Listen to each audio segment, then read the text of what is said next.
Checo, le comentaba yo a Fausto que en una ocasión yo tengo una facilidad para que las personas me pidan consejos. Me cuenten historias como apenas lo acabo de conocer, o sea, 2 días. No recuerdo si fue en el 2014, no recuerdo, viejo. En una ocasión que vino Charles Poliquin a dar un taller aquí, vino Carlos Castro con él, que era en ese momento era su asistente. Y vino él, Carlos, con una chica que trabajaba con él en el gimnasio para hacer tomas de videos, no sé para qué fue. Ella vino por 2 o 3 días, recuerdo una chica que se llama Maya, me enteré que se casó. El asunto fue que él me dice, hermano, digo, dime papo, me dice, mira, no sé cómo pedir un taxi a Maya. Digo, ¿yo a qué hora se va? Me dice, no, tiene que ir al aeropuerto a las 6:30 de la mañana, estar allá. Digo, oye, tranquilo. Donde eso no había Uber.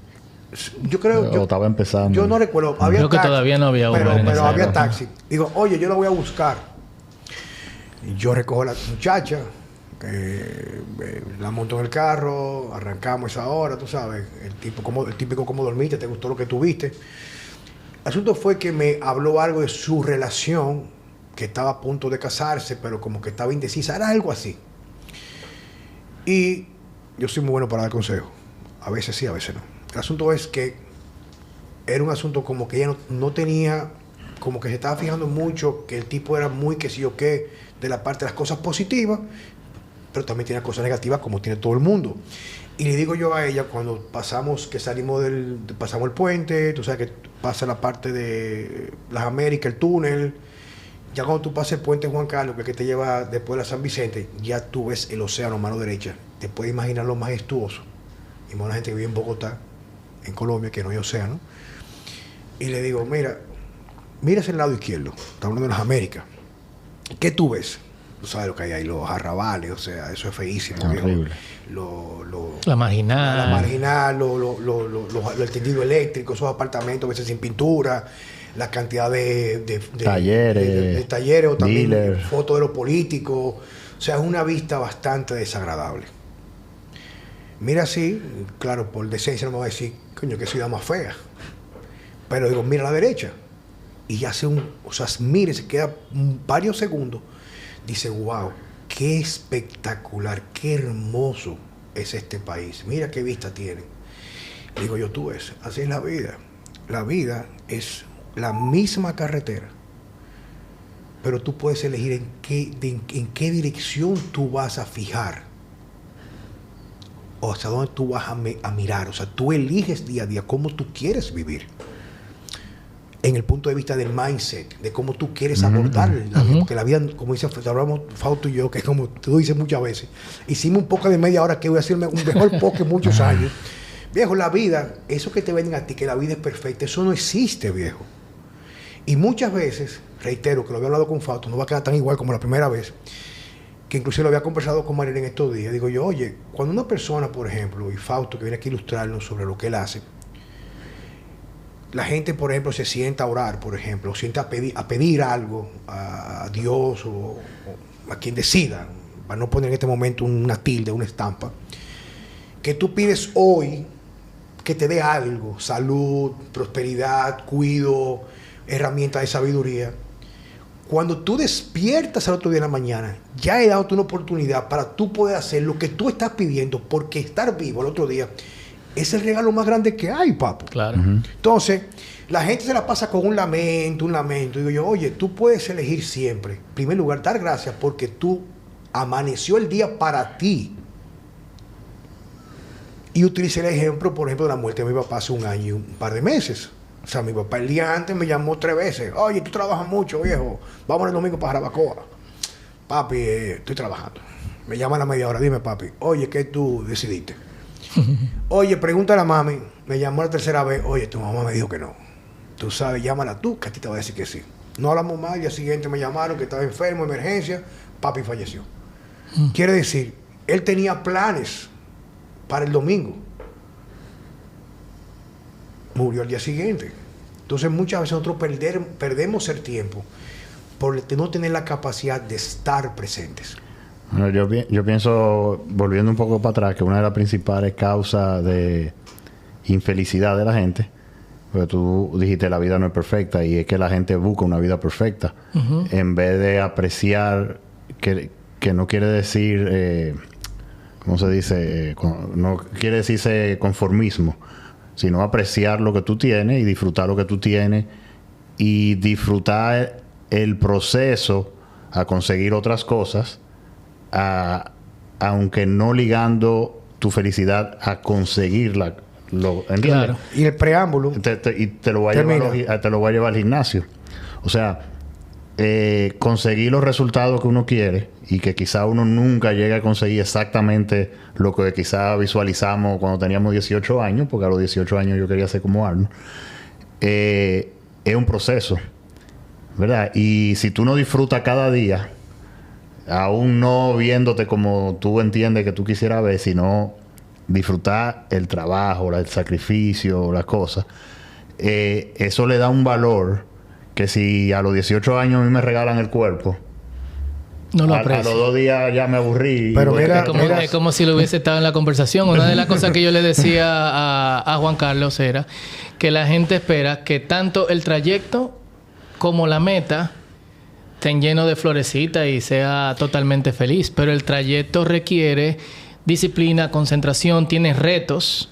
Y no solamente en el asunto de los ejercicios, sino también le hablaba de mi experiencia con el aprendizaje de nuevas lenguas. Cuando tú estás aprendiendo una nueva lengua, hay un sistema que tú tienes que cambiar. No es solamente el vocabulario que tú tienes que aprender y cómo tú formas nuevas oraciones. Hay sonidos que tú no aprendes por la lengua que tú hablas. Tú tienes que adaptarte a esos nuevos sonidos. Y tú no puedes adaptarte a esos nuevos sonidos con solamente 30 minutos diarios. Hay un aspecto importante de la antropología bíblica, que es mi campo, con respecto a lo que es el pasado, el presente y el futuro. En antropología bíblica, literalmente, en hebreo, cuando tú hablas del futuro, tú hablas del atrás. Es ahar, atrás. Cuando tú hablas del pasado, es el frente. De hecho, la palabra que viene para pasado es la misma palabra que viene para sol, para el este. Y cuando tú hablas del presente, es aquí, es el ahora. Y eso tiene una conexión con que el futuro tú no lo ves. Pero tú sí ves el pasado.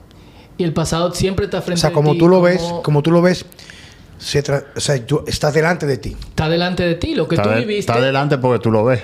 Tú lo ves. Si yo te digo el pasado, mi seña o la seña de cualquiera de nosotros va a ser... para atrás. Atrás. Sin embargo, el pasado siempre lo tenemos o deberíamos de tenerlo enfrente como una forma de recordarnos cómo debemos de vivir el presente y también hacia dónde vamos en el futuro. Y una de las cosas más negativas con respecto a cómo nosotros vivimos el presente es que no solamente olvidamos lo malo y el trayecto en el pasado, sino que también olvidamos las bendiciones que ya nosotros hemos tenido. Y por eso también en antropología bíblica, el momento más importante es hoy, Hayom. Es lo que Dios te da para vivir. Es lo que tú tienes que recordar y es lo que tú tienes que aprovechar. Jesús le dice a los discípulos, mientras sea de día, aprovechen la luz. Y hay una imposibilidad importante en el ser humano actual de estar aquí, de estar presente. Antes que tú sigas hablando, ya no quiero que se me olvide, viejo, porque tú me robas toda la atención. Yo te dije a ti que yo aprendo mucho. Tú tienes una capacidad para enseñar, que no es lo mismo que leer o replicar lo que tú has leído o aprendido. ¿Cómo transmites tu mensaje? No, es verdad, viejo. Y es que, Francesco, cuando yo estuve la última vez en Amsterdam, yo fui 2 veces consecutivas el año pasado. O sea, una vez y fui como a los 3 o 4 meses de nuevo. Al final de los cursos, me hacen preguntas. Y una persona que estaba en el curso, un muchacho, creo que un belga, digo, todo esto en inglés, me pregunta que yo que tengo tantos años dedicados a lo que yo hago, tantos años dedicados, o sea, que tengo 13 años en esa búsqueda, claro, fui encontrando y creciendo y tuve la suerte de codearme con gente que me permitieron un crecimiento, por ejemplo, como mi maestro Charles Poliquin, y eso no es el tema de ahora. La pregunta que me hizo él, ¿a dónde tú te ves? ¿Qué tú quieres aprender? Y es tan jocoso que en ese momento yo dije en realidad quiero desarrollar, aprender más de la espiritualidad. Le dije en ese momento. Y entonces resulta que le había confesado a Fausto, que lo dije inclusive cuando fuimos en el culto, en el círculo, que yo fui en estos días que él estaba viajando en lo que hace, que me preguntaron como el por qué yo estaba ahí. Yo dije, ¿por qué estaba ahí? Y es que cuando te invité la primera vez, que está el video anterior está en las plataformas, hablamos de la coherencia, de lo que tenía que ver, significaba ser o seguidor o discípulo. Y esa parte de ser coherente, que lo que tú haces, o lo que tú dices, perdón, es reflejo de lo que tú haces. Y me llevó una reflexión muy profunda, donde yo pude descubrir en ese momento que aún asumiendo que toda mi vida era correcta, yo era muy coherente en todo en mi vida, menos en mi vida personal, especialmente en mi vida matrimonial. Fue una reflexión que yo tuve en ese momento. Y ahí eso comenzó un proceso, que no es el tema de ahora, lo podemos hablar en otro momento. Y eso me ha llevado poco a poco a quizás para tener un referente de guía, junto con María y la guía de ella, y Fausto nos ha ayudado mucho a lo que tiene que ver con lecturas bíblicas o estudios bíblicos. Y hablamos algo en la última vez donde Fausto hablaba de la importancia del pensamiento, que tú no haces nada con pasar las lecturas, sino cómo esa lectura podría modificar la forma que tú piensas, y en función de ese pensamiento distinto tú tienes mejor punto de referencia para el día a día elegir qué tú vas a hacer o qué tú no vas a hacer. Entonces, Fausto, cuando estuvimos hablando aquí tú y yo hace un ratito, que hablábamos sobre el presente, sobre el pensamiento, las acciones, pero más importante que todo, que una de las cosas que yo sé que mi amigo, mi hermano del alma, René del Risco, y otros seguidores, amigos míos cercanos que son cristianos, que han estado empujando con la oración para que yo pueda eventualmente moverme en esa dirección, y estoy caminando de forma clara hacia ella. Explícame eso que tú me has enseñado, la parte que tiene que ver con la parte de ser coherente tanto en lo que tú dices como en lo que tú practicas, basado en lo que tú haces. Muy bien. Yo creo que uno de los versículos pudiese decir más importante dentro de la Biblia, y también más obviado, es Romanos capítulo 12, versículo 2. Romanos capítulo 12, versículo 2 dice: no se amolden, o sea, no dejen que el mundo actual les dé forma, no se amolden al mundo actual. Podemos hablar luego de qué significa moldarse, pero luego dice, sino que transformen sus pensamientos. O dejen que Dios transforme sus pensamientos. Y digo que es obviado porque, de hecho, los cristianos no son conocidos por pensar. Los cristianos son conocidos por emocionar. Acatar, emocionar. Por emocionar, por apelar al sentimiento y a la emoción. De hecho, la gente cataloga la religión casi siempre con aspectos que tienen que ver con las emociones. Nada puede estar más lejos del pensamiento bíblico o de la enseñanza bíblica. ¿Y por qué ese versículo es importante? Porque la transformación que yo tengo que tener no solamente tiene una conexión con mi espíritu. La transformación que yo tengo que tener es una transformación integral. Cuando hablo de integral, es que Dios no solamente se preocupa por lo que está dentro de mí, Dios se preocupa por mi mente, Dios se preocupa por mi cuerpo. Y la gente dice, ¿por tu cuerpo? Bueno, ¿por qué hay resurrección dentro de la creencia cristiana si el cuerpo no es importante? Porque Dios no solamente salva el espíritu. La resurrección es importante y es uno de los temas principales también dentro de las Escrituras, porque el cuerpo también es importante. Entonces Dios no solamente quiere tu interior, Dios quiere todo lo que significa que tú eres. Tu interior, que es tu persona, que es quien realmente tú eres. Tu cuerpo, que es como tu interior y quien tú eres interactúa con el alrededor. Y creo que no prestarle atención a esta enseñanza con respecto a los pensamientos es lo que hace que mucha gente nunca resulte transformado, esperando que el Espíritu Santo haga algo por ellos. Y el Espíritu Santo, se sientan a esperar que llegue. Exactamente. Tú te sientes a esperar que llegue. Pero el proceso que pone las Escrituras es, no, piensa. Y piensa primero porque tú tienes que desmoldearte.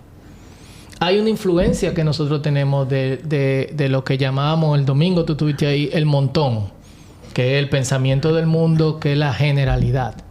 Y creo que ustedes en el podcast hacen un buen trabajo en luchar continuamente con eso, con las opiniones que no tienen una raíz ni filosófica ni social real, o con gente que tienen opiniones que nunca han pensado.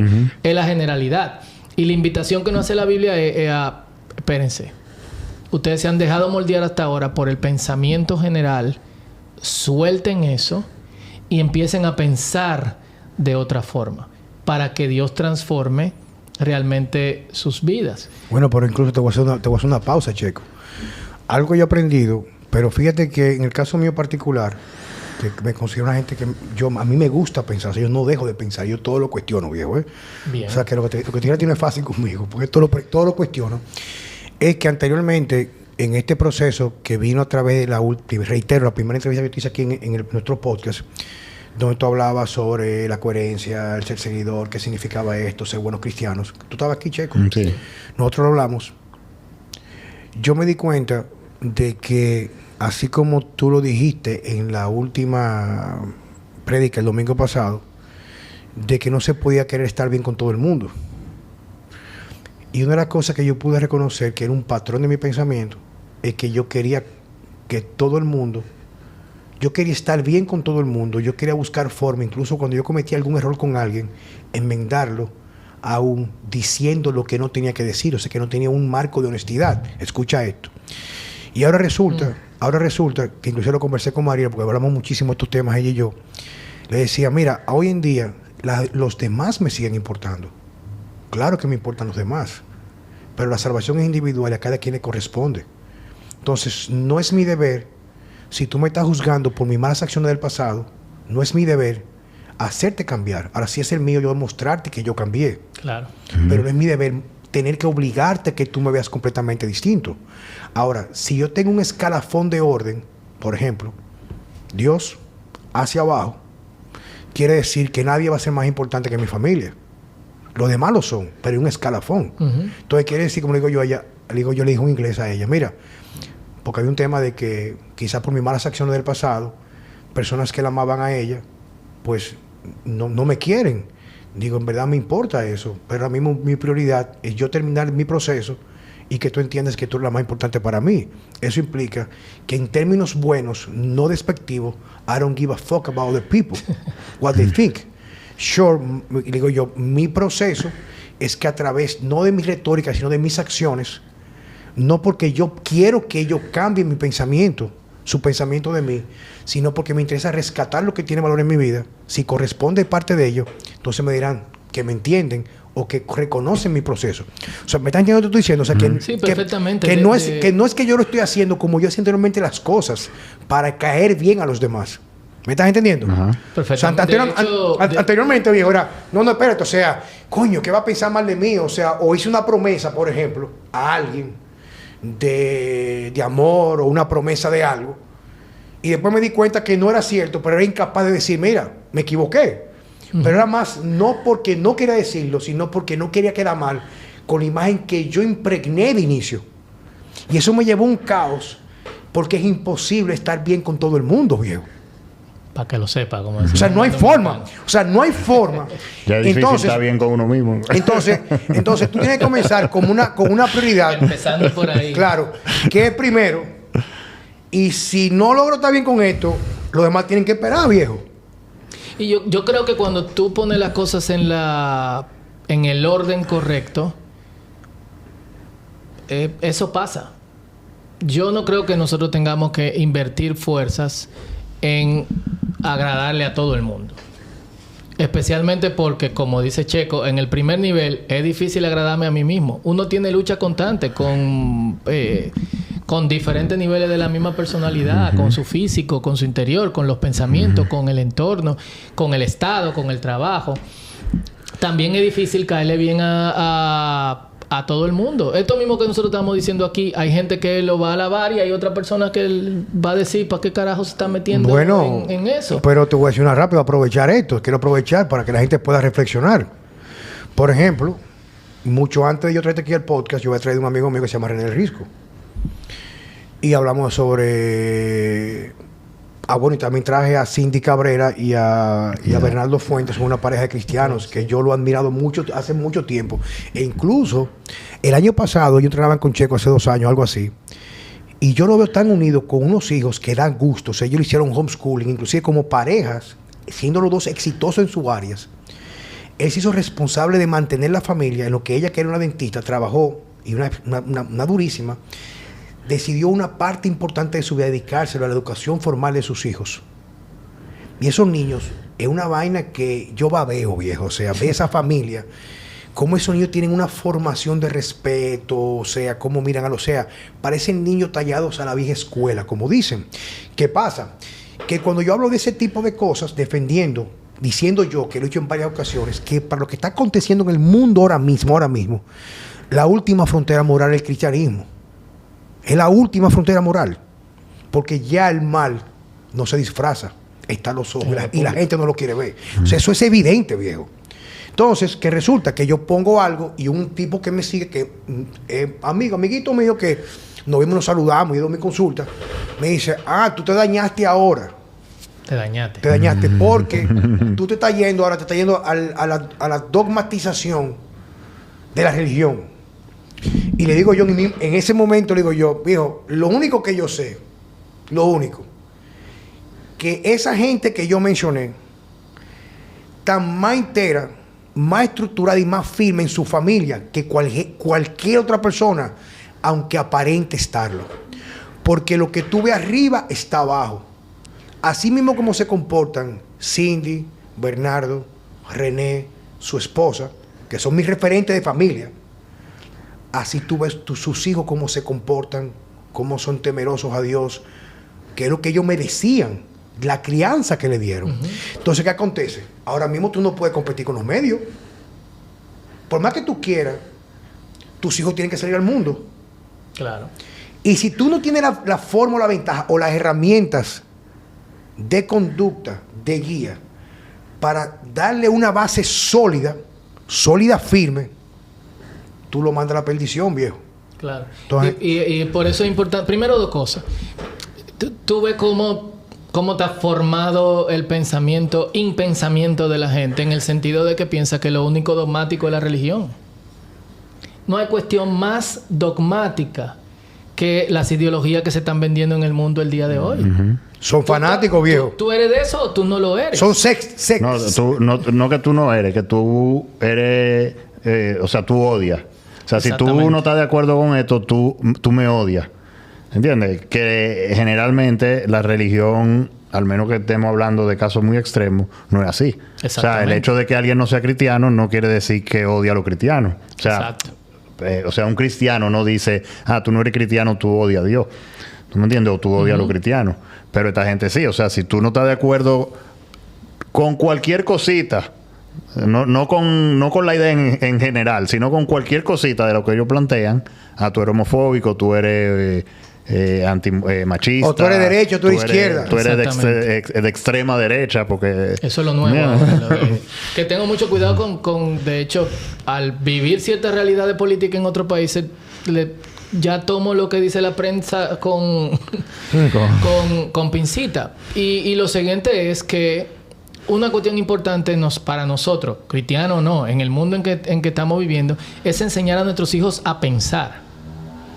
Y una de las cosas que Noel y yo tenemos mucho cuidado con nuestros hijos es con el hecho de simplemente pasarle, esto es lo que ustedes tienen que creer, porque es lo que nosotros creemos. Y la forma en que nosotros lo estamos discipulando, porque obviamente yo soy su papá, Noel es su mamá. Nosotros tenemos un sistema de creencias, ellos viven en nuestra casa. Tendrán que tomar una decisión en algún punto, y mi oración es que tomen esa decisión en dirección hacia Dios y una vida que le agrade, y que sean personas que contribuyan por el bienestar de este mundo en general, no solamente por los cristianos. Pero la forma en que nosotros lo llevamos a la palabra es a través de preguntas. ¿Tú crees eso? ¿Por qué tú lo crees? ¿Por qué tú deberías de creerlo? ¿Por qué tú no deberías de creerlo? Lo que le ayuda a pensar. que es el punto crítico en el que nosotros nos encontramos el día de hoy. Un punto de un pensamiento reflexivo que lo lleva a conclusiones realmente concretas, me refiero. Porque usualmente lo que hace en el día de hoy el medio es sembrar la duda. O sea, es un tema también que yo tenía en estos días. Tengo que mencionar a Mariel porque hablamos mucho en relación a Numa Vela, nuestra hija.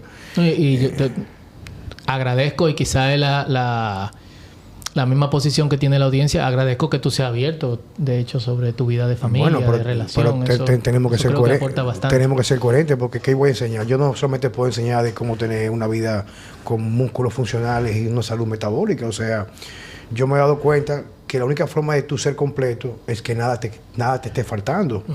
Y no solamente que te esté faltando, porque cualquier persona que me pasaba a mí, yo pensaba que yo estaba completo.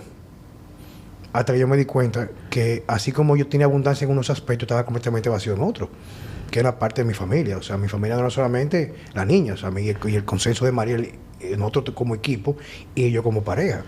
Entonces, lo que te quiero dejar dicho es que la parte de la duda, incluso hay un libro que lo escribió un tipo que es cristiano, que se llama Burlar al Diablo, y esa parte la pongo junto con lo que tú comentaste de los pensamientos, que en su libro él dice que el diablo, en cierta moda, de la forma que habita en el ser humano, es en el compás hipnótico de la duda mental.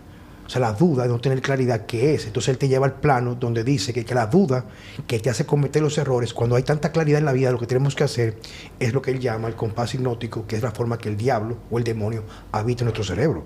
Fíjate cómo lo llamo la parte que tú estabas explicando. Y el autor se llama Napoleon Hill, ¿tú entiendes? Entonces él estaba hablando de esa parte. Entonces, esa parte de la duda es la parte donde tenemos que edificar de cierto modo, diría yo, que una estructura de pensamientos con una guía práctica, real, de aplicación para ser mejor seres humanos en la sociedad, mi hermano. Y la sociedad más importante que la familia. Claro. Y aquí volvemos al punto del pensamiento y el pensamiento bíblico, que es otro pensamiento erróneo que la gente tiene sobre tener una relación con Dios. La gente piensa que tener una relación con Dios es Dios me vacía el contenido de lo que yo tengo que hacer, lo que yo tengo que decir, que no, que sí, y cómo yo tengo que actuar o vivir. Nada puede estar más lejos de la realidad. De hecho, y lo digo de frente a cámara, en el momento en que tú te congregues o estés con pastores, líderes religiosos o dentro de un contexto religioso en donde tú no piensas, sino que te dicen cómo tú tienes que pensar y de hecho no motivan el pensamiento, sal huyendo. Porque lo que quiere Dios de mí es que yo sea efectivo en tomar decisiones. Yo lo digo continuamente. La actividad más espiritual no es orar, no es ayunar, no es leer la Biblia. La actividad más espiritual es decidir. De hecho, cuando en el Génesis se presenta la narrativa de Adán y de Eva, su primera prueba tiene que ver con la decisión. Ustedes pueden comer de todo lo que hay en este huerto, en el jardín del Edén, menos del árbol del conocimiento del bien y del mal. Que pudo ser, no suba esa loma o no beba agua de este río. Dios lo puso frente a una decisión. Y parte de lo que Dios quiere es que nosotros, como seres que tienen voluntad libre, aprendamos a decidir bien. Y en eso consiste en yo aprender a moldear mis pensamientos. Y por eso el lenguaje, que era algo que nosotros estábamos hablando hace algunas semanas, el lenguaje bíblico con respecto a la transformación espiritual y la transformación interior y del ser es proactivo. Ya Dios ha hecho un trabajo y ya Dios ha puesto en ti unas capacidades. Entonces, tú tienes que poner en práctica ciertas cosas que empiezan desde el pensamiento y desde tu forma de pensar. Si yo no pienso yo voy a decidir de acuerdo a la forma o a la dirección en que yo he aprendido a pensar. También no voy a decidir en esa dirección. Entonces, la mejor educación es cómo pensar para decidir bien. Y esa es la misma educación que nos da... que nos dice el Señor que debemos de seguir en las Escrituras. Junto con la total invasión que nosotros tenemos en la gratificación, lo que es la felicidad, lo que es lo que debe proveerme, el trayecto y la meta, deshacerme de ese tipo de pensamiento y pensar, el trayecto tiene dificultades. Mientras voy a través de esas dificultades, hay un pensamiento mejor. Y el pensamiento es qué gratificación y qué bendición yo obtengo cuando atravieso estas cosas y cuál debe ser la meta final. En estos días, cuando vamos al círculo, hemos visto que están hablando de salte del montón. Y me lo encuentro tan interesante porque, como tú decías anteriormente, prácticamente lo que hemos hecho Chico y yo, y fue una reflexión que yo hice con Mariel, de esa misma lectura que tú hiciste, el hecho que a mí me sorprendía tanto, cómo era tan evidente que lo que estaba aconteciendo en el mundo de la actualidad ya reposa en las Sagradas Escrituras. No lo digo yo. O sea, mucho antes de pasar todo esto, incluso un amigo mío que es amigo en común de nosotros, Luis León, que es cristiano también, arquitecto, y él me oye a mí con mi afán de, coño, la pandemia, la vaina, esa vaina fue un plan, y esto y lo otro. Me dice, oye, tranquilo, que eso está ahí. Eso no es nada nuevo, eso se estaba esperando que aconteciera. Y yo le comentaba a Mariel cómo la gente no estaba todavía al tanto de que lo que está aconteciendo trasciende mucho más allá de los medios, de las ideologías. Incluso las personas que están, pongámosle como nombre, los agentes del mal, que están arriba, han permeado la voluntad, los corazones, inclusive de nuestros gobernantes, los congresistas. La gente está supuesta a defender a su hijo, a su pueblo, como si fuera un padre a su hijo. Se han vendido al diablo, en cierto modo. Y lo que está pasando hoy en día es que ellos, reconociendo hacia dónde tienen que ir para poder manipular el futuro del mundo, están atacando a la infancia. Y le decía yo a Mariel, ¿y cómo es posible que yo veo inclusive padres? Claro, ya tú me has dado entendimiento de que no es lo mismo ser discípulo que ser seguidor. Que no todo el que va a una iglesia o a un culto en verdad está ahí porque quiere aprender y seguir la vida de su maestro, por decirlo de esa manera, ¿verdad que sí? Pero ¿cómo es posible que la gente no se dé cuenta, por ejemplo, que estas personas que manejan el mundo, los agentes del mal, tienen todo el dinero del mundo y han infiltrado la industria de alimentos, han infiltrado la de los medicamentos, han infiltrado los gobiernos, y se crean leyes del montón, y muchos de ellos no se dan cuenta que estamos en un momento tan crítico que tenemos que comenzar a desconfiar de todo lo que está fuera del contexto real nuestro de control. Les comentaba yo a ella que fue algo que pasó usualmente, y lo comencé a ver, y que fue lo que me llevó a despertar, o este despertar tan agresivo que he tenido yo en los últimos 4 o 5 años, fue el evento de la pandemia. Independientemente de lo que crea mucha gente, ya yo entiendo que la salvación es individual, cómo fue una manipulación, y como dijo Jordan Peterson, que cualquiera, por ejemplo, que ve la serie de la que nosotros vemos, ay Dios mío, The Chosen, cualquiera que se pone, eso lo dijo Jordan Peterson, y ve lo que pasa con los fariseos, los romanos y la persecución a los cristianos, si se viéndolo de afuera dice, no, pero si yo tengo ese lugar, yo defiendo a los cristianos. Y cualquier persona ve, por ejemplo, una película de Alemania, el Holocausto, la lista de Schindler, y dice automáticamente, yo haría lo mismo que el tipo que protegería a los perseguidos injustamente. Y dice Jordan Peterson, pero resulta que en la pandemia la mayoría cazaban como una cacería de brujas a aquellos que no estaban a favor de lo que era la retórica del medio y del gobierno y la propaganda.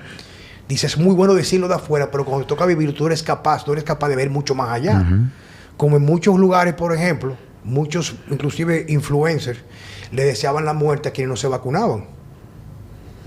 Entonces, donde viene mi observación es que a mí me ha permeado tanto lo que ha acontecido, que yo me pregunto, ¿hasta cuándo vamos a comenzar a reconocer que hay una batalla que va mucho más allá de lo visual, de lo objetivo? Y que poco a poco, si nosotros darnos cuenta, nos están robando todo el espacio mental, físico, salud, territorial, todo. Y cuando yo voy y te escucho a ti ayer hablando de salte del montón, yo digo, la gente que están escuchando ahí entienden lo que implica eso. Yo espero que sí. Porque te voy a decir una cosa, no es solamente salirme del montón porque yo fui el domingo al culto. es saber que hay una guerra allá afuera donde muchas personas que no están caminando en la dirección que tú vienes caminando muchos años, como me pasó a mí en mi vida personal, ellos juran que están haciendo lo correcto, pero son víctimas del sistema que los tiene arropados, los tiene dormidos y se han convertido soldados del mal, como pasa mucho, claro, con grandes excepciones. Escuchen esto, con grandes excepciones pasa en la clase médica, pasa en la clase política, pasa en la clase militar. Hay quienes mantienen una rectitud de interés y de empatía social colectiva por el dogma o el dicho de amor al prójimo, pero hay quienes vendieron su alma al diablo por el dinero. Entonces, ¿hasta qué punto trasciende la maldad de quien perpetúa esta situación, por no poner otro nombre, que quizás vayan a tumbar esta vaina? Y quienes de los que están de este lado reconocen la profundidad de lo que está pasando. Y es un ejercicio de reflexión que yo me lo llevé de tarea el domingo cuando yo te escuché. Yo te escuchaba y decía, esta gente entiende lo que está pasando en el mundo. Cuando ya, por ejemplo, hay iglesias, que lo dijo J.J. el fin de semana anterior, cristianas, donde ya comenzaron a permitir, por ejemplo, que personas inclusive con antecedentes de pedófilos formen parte de la congregación y comiencen a dirigir como aspectos ministeriales, como pastores. ¿Hacia dónde vamos, Fausto? Bueno, hermano, yo creo que estamos En lo final. yendo en una pendiente sin freno. Y creo que lo primero que se coerce, era lo que estaba pensando mientras tú estabas hablando, es el pensamiento. La gente, en la generalidad, la gente no está pensando. Y la invitación sería a pensar críticamente, a cuestionarlo absolutamente todo. Inclusive esto que nosotros estamos diciendo aquí, cuestionarlo, pensarlo, evaluarlo. Pero para eso, nosotros tenemos que deshacernos de toda la distracción en la que nos están metiendo. Mira, tú acabas de decir una vaina, viejo. Te tengo que interrumpir, viejo. Dale. Este programa es tuyo. No, Y de Cheque. no. Nosotros tenemos este programa para traer gente como tú, para que aparte de ilustrarnos, ilustren a los demás. Yo me fui con mi sobrino Diego a hacerme la cirugía esta. María no pude conmigo, pero ella estaba gripada. Y mi sobrino, que es un muchacho de 20 y pico de años, pues, bajito, viejo, no se desconecta del teléfono. Y le digo yo, viendo una película en la misma cama, porque él tenía que ayudarme a levantarme, yo tenía el brazo prácticamente listo, yesado, con un dolor impresionante. Le digo con amor el día siguiente, hijo, mira, no hay forma que tú puedas avanzar en la vida, darte cuenta de lo que te rodea, si no buscas un momento donde tú te puedas sentir aburrido contigo mismo. Tienes que desconectarte, viejo. Tú no puedes pensar si no le das espacio a la imaginación, viejo. Y la imaginación es poder recrear en función a tu realidad aquello que se dista de la virtualidad. No hay forma que tú lo puedas hacer. Yo no hago nada, viejo, con meterme en el carro, en el celular y ver redes sociales mientras voy manejando. Si no tengo la capacidad de yo sentarme a analizar el contenido que tengo de lo que le he metido anteriormente a través de lectura o información que yo he recibido, para poder hacer ¿qué? Procesarla, para sacar conclusiones objetivas. Porque esto lo que hace es imponer el pensamiento que tú quieres que tú tengas, que ellos te están imponiendo de forma repetitiva, como lo que hablamos con los idiomas. Tenías que tú abandonar todo lo anterior y enfocarte en cada aspecto para poder crecer en el desarrollar la habilidad de entender un idioma nuevo. Y en la actualidad los seres humanos estamos tan distraídos, que incluso, que le comentaba tú que decirlo a Mariel, viejo, si tú lees las Sagradas Escrituras, tú la lees, y tú no tienes un momento solo para ti, para reflexionar y colocar eso en tu vida, en tu trayectoria, y hacia dónde tú quieres ir, pensarlo, viejo, te vas a sentir todo el tiempo vacío. ¿Por qué? Porque esto no es leerlo. Yo conozco gente que por su poco nivel, lamentablemente un país como el nuestro, que no hay un nivel, y eso es parte de un plan, que los dominicanos común no tenga capacidad de hacer lectura comprensiva real. Si no tiene una gente como tú, que le explique cómo digerir la Sagrada Escritura, cualquiera los engaña a través de ella misma, o no saben interpretar, pero piensa que por leerlo están siendo salvos. No es lo mucho que tú lees, es lo poco que tú puedes avanzar y que te pueda quedar, que tú lo puedes llevar al plano práctico, viejo. Sí, y aquí vamos a cuestiones prácticas en la vida en general. Nuestro cerebro tiene una capacidad prácticamente infinita en términos humanos. Y en este momento, nosotros estamos absorbiendo incluso cosas externas que quizás escuchamos o sentimos sin darnos cuenta.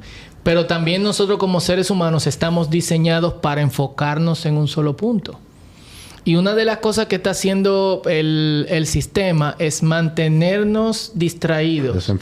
Desenfocados. Haciéndonos pensar que tenemos la capacidad de enfocarnos en 5, 6, 7, 8, 9 cosas al mismo tiempo, siendo una mentira. ¿Cuál es el resultado de eso?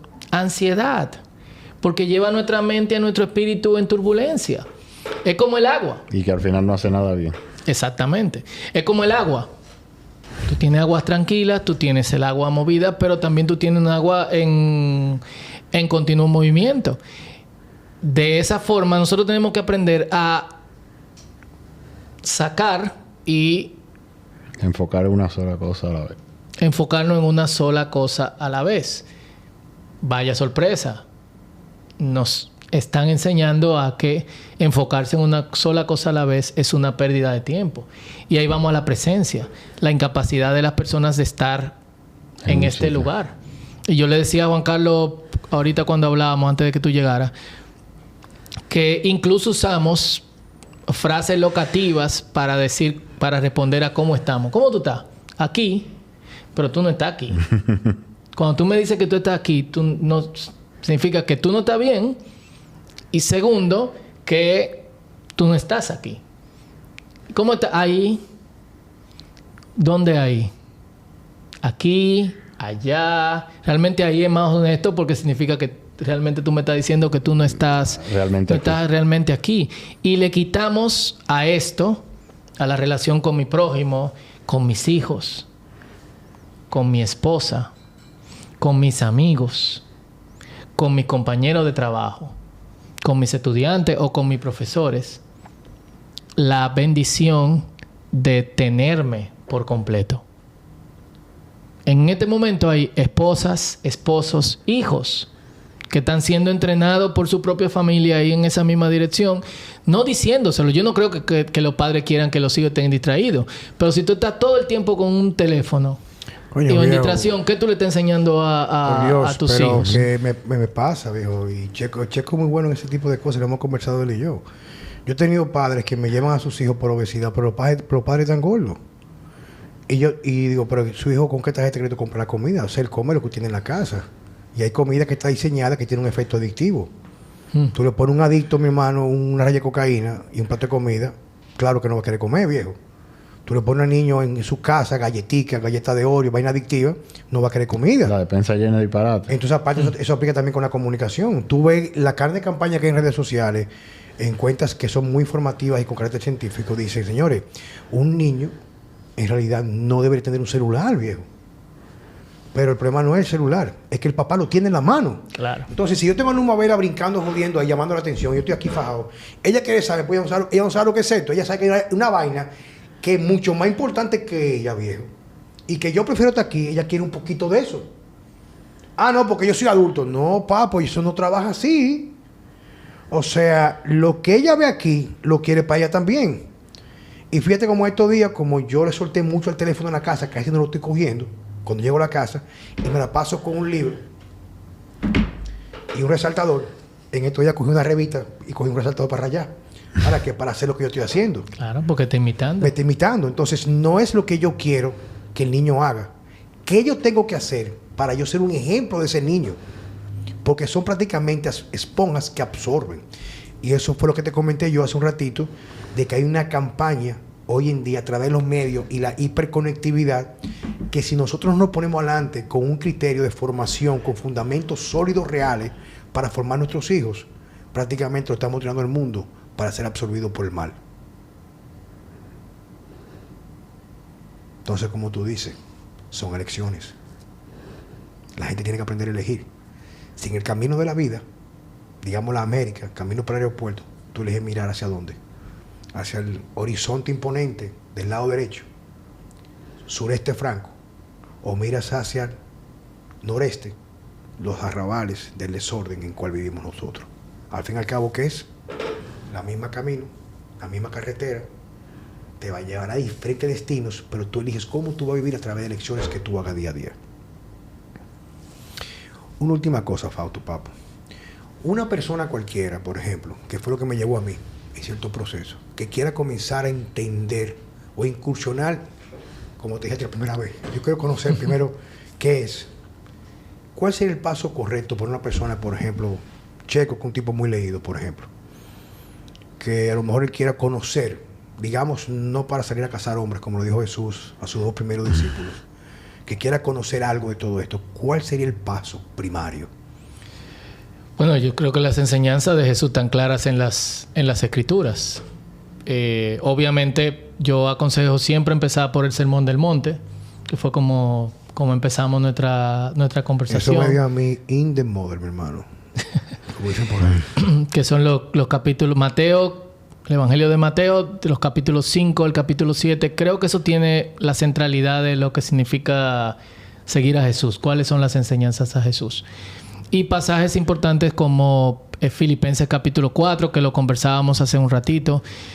Efesios capítulo 4 y capítulo 5, en donde sí te dice de manera práctica qué significa el montón y qué significa no ser parte del montón, del pensamiento. Edifícanos en esa palabra. Del pensamiento general. El montón es la generalidad, la trayectoria que lleva la mayoría de personas. ¿Cómo lo dicen las Escrituras? El mundo. ¿Y cómo lo explica? Ahí. ¿Cómo lo dice cuando lo lees? Cuando lo leo, el mundo con sus ideologías, con su sistema, también le llama Babilonia, que representaba, de hecho, desde donde partían las principales ideologías en los siglos antes de Cristo. Ese nombre se quedó, de hecho, como una marca bíblica. Y yo recomendaría empezar por esos pasajes. Romanos capítulo 12, que habla sobre el pensamiento. Y obviamente la gente le huye al asunto de congregarse, de formar parte de un grupo de creyentes. Yo sí recomendaría con mucho cuidado, no por cuestiones que tienen que ver con engaños o con seres malignos en posiciones religiosas, sino porque creo que cuando una persona busca una comunidad de fe, tiene que buscar una comunidad de fe en donde la motivación sea el que todos seamos discípulos de Cristo, no solamente seguidores ni ovejitas sin pensamiento detrás de sí y de no. Y que obviamente te inviten a participar dentro de conversaciones alrededor de las Escrituras. Yo te voy a hablar de mi caso particular, por ejemplo, porque eso era como lo he vivido yo. Por ejemplo, yo anteriormente fui a varios cultos, no voy a decir quién me invitó porque vas a saber que yo estoy hablando, y muy concurrido, muy que sé yo cuánto, pero no, lo que escuchaba no me llegaba, o sea, yo no podía enfocar, o sea, cómo podía traducirse, o sea, quien tendrá sus seguidores, pero algo sí que me ha gustado de ir al círculo en Galería 360 todos los domingos, es que en realidad aprendo algo nuevo. O sea, yo siempre digo que no soy lambón, en el sentido de que si lo digo porque es así, o sea, no es porque tú estás aquí, pues igual te lo dije ahorita, y que cuando yo voy es como cuando yo cogí un curso de nutrición avanzado, que lo que yo voy ahí sale con una herramienta para el día siguiente yo en mis consultas poder aplicarlo y ver mucho más allá, interpretar una analítica o factores de estilo de vida, cómo yo puedo modificar a una persona, eso sí que sea traumático, para poder buscar la sanación en su vida física, en su vida corporal, en su físico, en su fisiología. Y algo que me ha gustado de allá es que cada vez que yo voy, me lo encuentro tan orgánico, viejo, o sea, es como un conversatorio, o sea, de personas que tienen un poquito más de entendimiento y que pueden ser, digamos que, intérpretes entre la sencillez o la posible complejidad del que está escuchando las Sagradas Escrituras, para uno poder entender lo que está aconteciendo y cómo llevar eso al terreno. Fíjate, cada vez que yo voy para allá, Checo, me ha pasado mucho ya, las últimas veces que he ido, que están en una serie de lecturas sobre Salten del Montón, que implica que es eso, hacen lectura bíblica y luego lo llevan a cómo acontece en la actualidad. Viejo, es exactamente lo que está pasando. O Entonces lo que hacemos tú y yo en realidad es movernos fuera del montón. Ahora, está bien, pero ¿en qué ámbito se aplica eso? ¿Solamente ejercicio? ¿Solamente salud? ¿Medicina? ¿Corrupción gubernamental? ¿Imposición global? ¿Gobierno totalitario? ¿Digitalización de la moneda? ¿Hacia dónde vamos? Entonces, por eso yo reitero y digo, y vuelvo y mantengo, y vuelvo y reitero, que la última frontera moral de lo que está pasando en el mundo es el cristianismo. Y digo eso porque, por ejemplo, por más que tú escuches un discurso de ideología de género o un discurso de izquierda, es muy poco probable que tú puedas modificar tu esencia. Pero quienes tenemos el rol de guiar, quizás yo como padre de familia, no hay forma que si no tengo un fundamento, que lo estoy encontrando en el camino del cristiano, para no moverla, no hay forma que podamos ganar. Es muy poco probable. Fausto, hermano, muchas gracias, viejo. Gracias a ustedes por la Gracias, invitación. Yo necesito que tú vengas de nuevo, pero para nosotros hablar menos y dejar que tú puedas utilizar este espacio para mostrar lo que tú también haces cuando te refieres a las Sagradas Escrituras. Cuando quieras. Reitero, cuando tú puedas. Señores, muchas gracias por estar con nosotros. Nos acompañó Fausto Liriano, un gran amigo. Gracias por estar en nosotros en Vida Sana con Juan Carlos Simón y Francesco Jeremías. Hasta la próxima.